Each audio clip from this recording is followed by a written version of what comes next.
நேற்று எல்லாருமே வந்து விஜயனோட ஸ்பீச் வந்து கேட்டீங்க, ரொம்ப மாசாவே இருந்துச்சு. ஈரோடுல அண்ணன் பேசின ஸ்பீச் வந்து ரொம்ப சூப்பரா இருந்துச்சு. அதுல வந்து மக்களும் சரி, ஈரோடு மக்கள் நிறைய பேர் வந்திருந்தாங்க. அதுல வந்து ஒரு பொண்ணு பேசுனது ரொம்ப வைரலா போய்கிட்டு இருக்கு.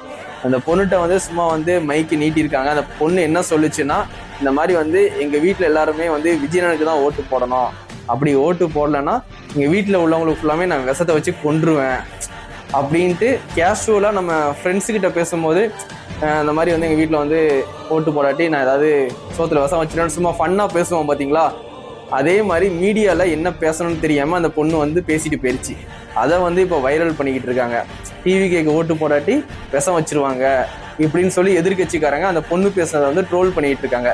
அந்த பொண்ணு ஒன்றும் சீரியஸாக ஒன்றும் பேசவே இல்லை, சும்மா கேஷுவலாக வந்து அண்ணனுக்கு ஓட்டு போடாட்டி நான் சோத்துல விஷம் வச்சிருவேன் எங்கள் வீட்டில் உள்ளவங்கக்கிட்டு சும்மா ஃபன்னுக்கு தான் சொல்லிட்டு போச்சு. இது வந்து சீரியஸாக எடுத்துக்கிட்டு நிறைய பேர் இந்த வீடியோ வந்து ட்ரோல் பண்ணிக்கிட்டு இருக்காங்க. அதனால வந்து இந்த மாதிரி வேலையெல்லாம் எதிர்கட்சிக்காரங்க பண்ணிட்டு தான் இருப்பாங்க. யாரும் இதை கண்டுக்காதீங்க. அந்த பொண்ணு வந்து சும்மா ஃபன்னுக்கு தான் சொல்லிச்சு, சீரியஸாக சொல்லவே இல்லை.